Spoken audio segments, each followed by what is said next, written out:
దేవునికి స్తోత్రం. Hallelujah. Praise the Lord. Praise the lord.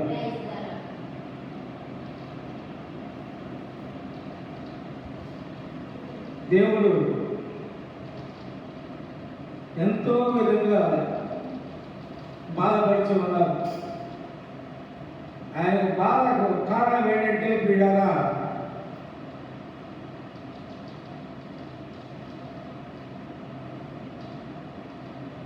దేవుణ్ణి ఆయన చేతులు సృష్టించబడిన మనము ఆయనను మర్చిపోయారని అదే ఇక్కడ చెప్తూ ఉన్నారు. 22వ అధ్యాయము 32వ వచనం, కన్యక తన ఆభరణములను మరచున, పెళ్లి కుమారి తన వడ్డాణమును మరచున, నా ప్రజలు లెక్కలేని చాలు నన్ను మర్చినారు. దేవునికి స్తోత్రం. హల్లెలూయా. Praise the Lord. ఒక్కసారి కాదు, 2 సార్లు కాదు అంట, అనేక దినములు, లెక్కలేని దినములు మనము ఆయన చేత సృష్టించబడిన మనము ఆయన మర్చిపోయామని దేవుడు చెప్తూ ఉన్నారు. దానికి ఉదాహరణ కూడా కన్యక తన ఆభరణాలను మరచున, ఆభరణాలు అంటే కన్యక తన వేసుకోవలసిన వాటిని మరచున, అట్లాగే పెళ్లి కుమారి తన వడ్డాణం, అడుగు పెట్టిన దాన్ని వడ్డాణం అంటారు, వడ్డాణాన్ని మర్చిన. ఈ లోక విషయాల్లో మానవులు దేన్ని మర్చిపోరు, అన్ని గుర్తుంటాయి. కానీ మనల్ని సృష్టించిన దేవుడు మాత్రం గుర్తురారు. అదే చెప్తున్నారు, లెక్కలేని సార్లు, లెక్కలేని దినములు నన్ను మనిషి ఉన్నారు. చూడండి ఎంత బాధపడుతున్నారు మన కన్న తండ్రి. ఆయన ప్రేమమైన కృపామయుడు కనుక తన బిడ్డలు తన దూరం అవుతున్నారని, ఆయన మర్చిపోతున్నారని ఎంతో బాధపడుతున్నారు. అది గ్రహించాలి. చూసిన ప్రతి ఒక్క వ్యక్తి కూడా, ప్రతి ఒక్క కుటుంబము కూడా, ప్రతి వాళ్ళు కూడా పిల్లరా, మరి ఆయన ఎవరో కూడా ఇక్కడ వివరిస్తూ ఉన్నారు. ఆమోసు 4వ అధ్యాయము 13వ వచనము, పర్వతములను నిరూపించు వాడును, గాలిని పుట్టించు వాడును ఆయనే. ఉదయమున చీకటిని కప్ప చేయువాడును, మనుషుల యోచనలను వారికి తెలియచేయువాడును ఆయనే. భూమి యొక్క ఉన్నత తలముల మీద సంచరించే దేవుడునై సైన్యములకు అధిపతులను యెహోవా అని ఆయన పేరు. ఆయన పేరు కూడా చెప్పుకుంటున్నారయ్యా. చూశాను ఎంత బాధ. ఆయన పేరు కూడా చెప్తున్నారు. ఆయన నామం యెహోవా నామం, ఆయన ఒకటే నామం. అటువంటి నామం ఆయన యేసయ్య, యెహోవా దేవుణ్ణి. ఆయన చేత సృష్టించబడిన మనము ఆయన మర్చిపోయామంటున్నారు. దేవునికి స్తోత్రం. హల్లెలూయా. Praise the Lord. మరి ఇంకా ఏమంటున్నాడు తెలుసా ఆయన? ఆమోసు 4వ అధ్యాయము 12వ వచనంలో చూడండి, కాబట్టి ఇశ్రాయేలీయులారా, మీ ఎడల నేను ఇలాగనే చేయను కనుక ఇశ్రాయేలీయులారా, నీ దేవుని సన్నిధిని కనపడుటకు సిద్ధపడి. Hallelujah. Praise the Lord. Praise the Lord. దేవుని సన్నిధిని, దేవుని తట్టుకు తిరగాలని ఆయన కోరుకుని ఉన్నారు. ఆయన మొరపెంచి ఉన్నారు. ఆయన అడుగుతూ ఉన్నారు. ఇప్పుడు తండ్రి ఉన్నాడంటే ఈ లోకంలో బిడ్డ చెడిపోతుంటే గర్దిస్తాడు. బుజ్జిగిస్తాడు ముందు. అయ్యా ఎలా బాగరా, చాలా తప్పు చేస్తున్నావురా, తప్పు చేయబాగరా, బాగుండా గద్దిస్తాడు. వెళ్ళలేదనుకో 2 కొడతాడు, గద్దిస్తాడు. అట్లాగే దేవుడు ఆయన ప్రేమను చూపించాడు.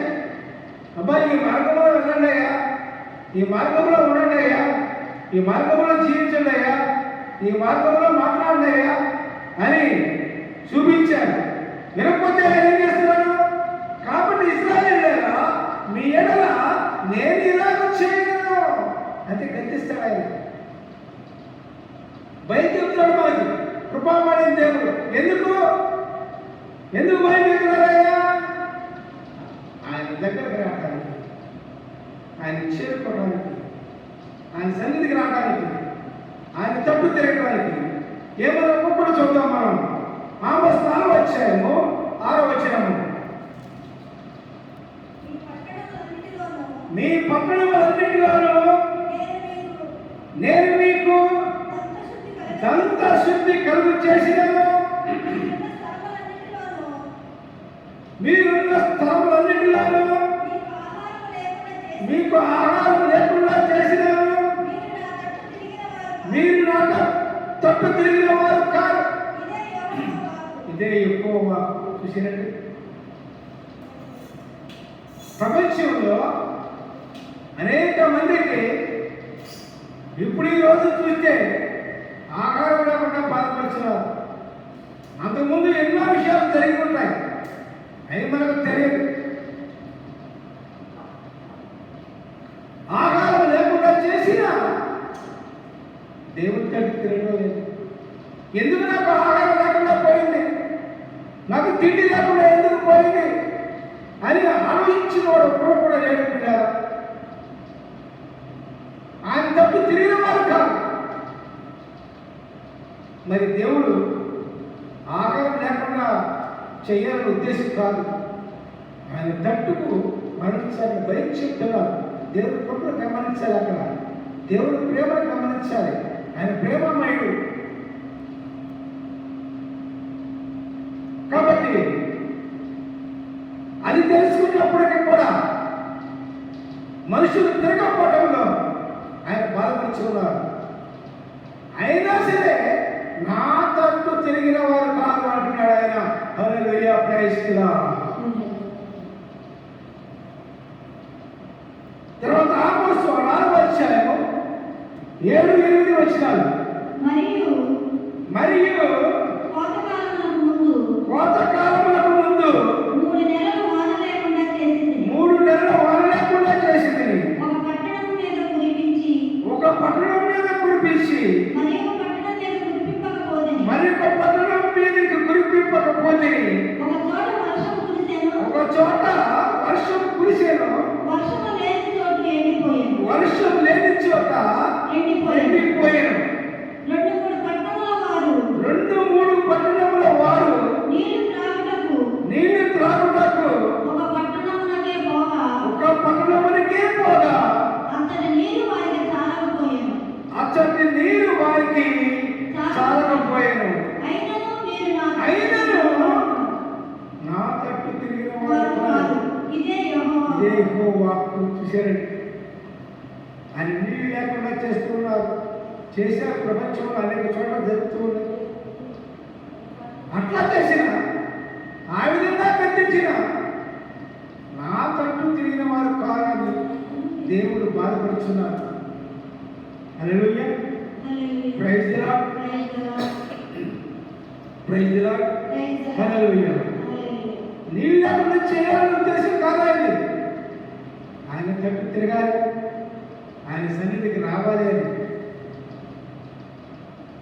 కాబట్టి ప్రియులారా, ఈ సంగతి ఆలోచించిన దేవుడు ప్రియులారా, ప్రతి కష్టం వచ్చినా, బాధ వచ్చినా, వ్యాధి వచ్చినా, ఏది వచ్చినా, ఎందుకు వచ్చిందా అని ఆలోచించగలగాలి. మనం ఆలోచిస్తే అహో దేవునికి దూరం అయ్యాం కదా, దేవుని సన్నిధి రావడం లేదు కదా, దేవునికి తట్టు తిరగడం లేదు కదా అని మనకు అర్థమవుతుంది. తర్వాత చూస్తే మనకి 9వ వచనంలో మరియు మీ సస్యములను ఎండు తెగులు చేతను, మీ సస్యములను ఎండు తెగులు చేతను, కాటుక చేతను నేను పాడు చేసి వంగల పురుగు వచ్చి మీ విస్తారమైన వనములను, ద్రాక్ష తోటలను, అంజూరపు చెట్లను, ఒలీవ చెట్లను తిరివేశాను. అయినను మీరు నా తట్టు తిరిగిన వారు కాదు. ఇదే యెహోవా వాక్కు.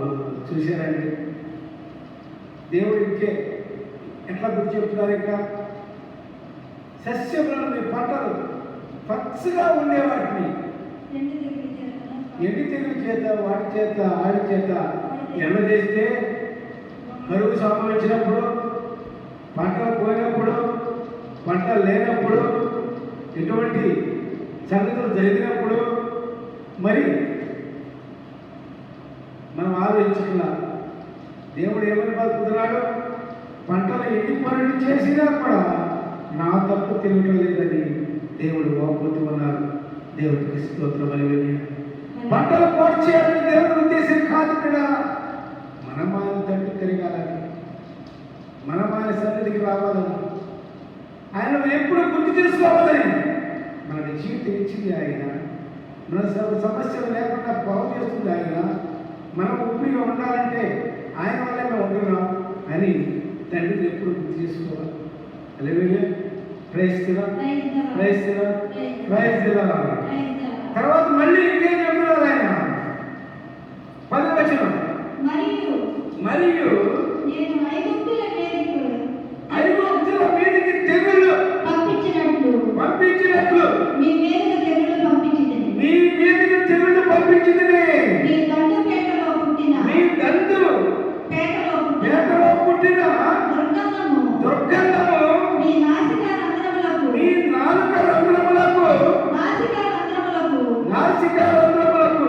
ఎక్కునంతగా మీ యవ్వనులను ఖడ్గము చేత హతము చేయించి మీ గుర్రములను కొల్లపెట్టించింది. అయినను మీరు నా తట్టు తిరిగిన వారు కాదు. హల్లెలూయా. ఇదే యెహోవా వాక్కు. Praise the lord. చూశారండి, తెగుళ్ళు ఎప్పుడో ఏదో జరిగింది అనుకోవచ్చు, ఇప్పుడు జరుగుతున్నాయి తెగుళ్ళు అని. ఎన్ని తెగుళ్ళు వచ్చినా, ప్రపంచంలో ఎంతమంది చచ్చిపోతూ ఉన్నా, ఇప్పుడు జరుగుతూ ఉన్నా తండ్రి దగ్గరికి రాలేకపోతున్నారు. ఎక్కువ దేవుని దగ్గరికి రాలేకపోతున్నారు.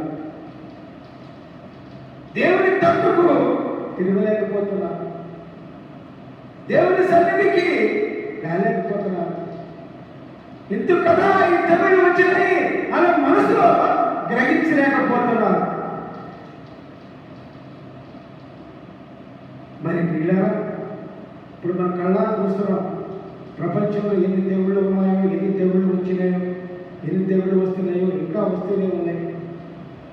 మరి ఎవరైనా గ్రహిస్తున్నారా? ఉన్నవాళ్ళు ఎవరైనా గ్రహిస్తున్నారా?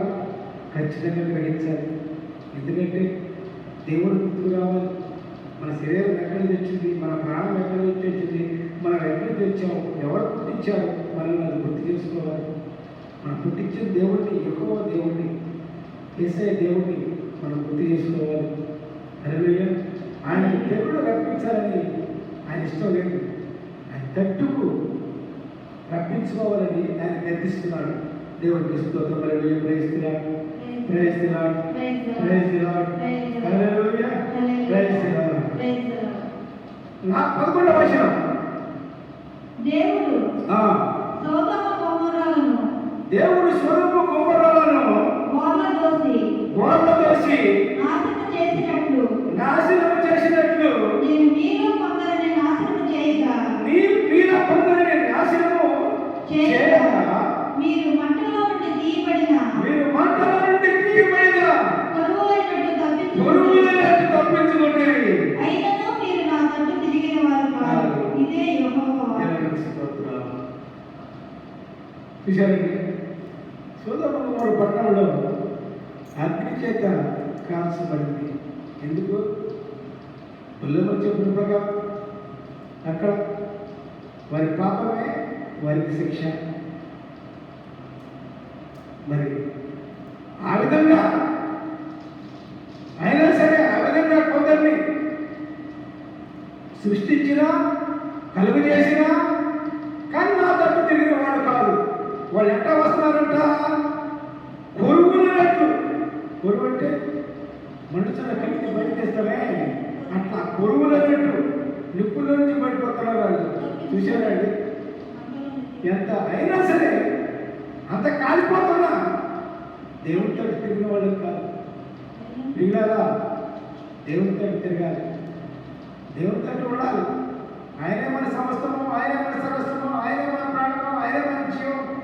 హల్లెలూయా. Praise the Lord, praise the Lord, praise the Lord. ఆయన ప్రేమ కలవాడు కనుక మనల్ని దండించి ఆయన తట్టుకు తిప్పాలని ఆయన ఉద్దేశం. మిగిలారా ప్రేమ గల దేవుడు ఆయన.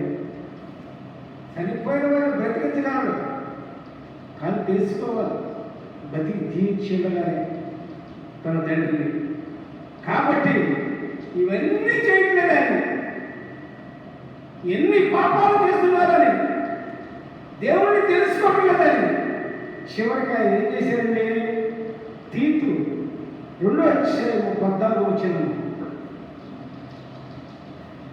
ఆయన సమస్తమైన దుర్నీతి నుండి మనల్ని విమోచించి సక్రియ ఆసక్తి గల ప్రజలను తన కోసమై పవిత్రపరచుకొని తన సొత్తుగా చేసుకున్నట్టు తను తానే మన కొరకు అర్పించుకునేను. Hallelujah. Praise the Lord, praise the Lord, praise the Lord. మన కోసం మరణించిన తన సొత్తుగా చేసుకోవాలని, తన బిడ్డలుగా చేసుకోవాలని ఆయన తన ప్రాణాన్ని అర్పించిన ఇంకా ప్రజలకు జాలి లేదా? మన కన్న తండ్రి ఆ విధంగా ప్రాణం అర్పిస్తున్నారే. ఎందుకు ఆయన ప్రాణాన్ని అర్పించారు? ఎందుకు ఆయన ప్రాణాన్ని పాపం లేకుండా, దోషం లేకుండా, నీతిమంతుడైన దేవుడు ఎందుకు చనిపోయి తిరిగి లేచాడు అని ఎవరికన్నా గుర్తుందా? ప్రియులారా, విన్నవారిలో ప్రతి ఒక్కరికి గుర్తు రావాలి. దేవుని బిడ్డలైన వారికి అందరికీ గుర్తు రావాలి. ప్రపంచంలో ఉన్న ప్రతి వ్యక్తి కూడా ఆయన బిడ్డలే. ప్రపంచంలో ఉన్న ప్రతి ఒక్క కుటుంబము, ప్రతి దేశము, ప్రతి గ్రామము కూడా ఆయన బిడ్డలే. అందరూ కూడా మరి ఆయన ఎందుకు మరణించారు అని మీరు ప్రశ్నించుకొని చూసిన ప్రతి కూడా బిడ్డారా, మరి అటువంటి దేవుణ్ణి గుర్తు చేసుకొని ఆయన తట్టు తిరగాలి, ఆయన సన్నిధికి రావాలి, ప్రవర్తన మార్చుకోవాలి. దేవునికి స్తోత్రం. హల్లెలూయా. ప్రార్థించుకుందాం. ప్రభువా, మీ పాదాల పదములు స్తుతిస్తున్నాను. పరిశుద్ధులకు వందనాలు, పరిశుద్ధులకు స్తోత్రం ప్రభువా. అయ్యా, మీ తట్టు తిరగాలని, మీ సన్నిధికి రావాలని ప్రభువా, మా ప్రవర్తన మార్చుకోవాలని ప్రభువా. అయ్యా ప్రభువా, మీరు వినిపించున్నారు మాకు. వందనాలు, స్తోత్రం ప్రభువా. మీ ప్రేమ మహా గొప్పది ప్రభువా. అయ్యా, మీ కరుణ మహా గొప్పది ప్రభువా. మీ కృపతో ప్రభువా బిడ్డలందరినీ ప్రభుత్వ మార్పు వచ్చేలాగా కృపను దయచేయమని, సమస్త చిత్తాలు నడిపించుకోమని ప్రార్థన అయితే నడివేసుకున్న తండ్రి. సమస్తమైన ప్రభావం నామానికి hallelujah. Praise the Lord, praise the Lord, praise the lord.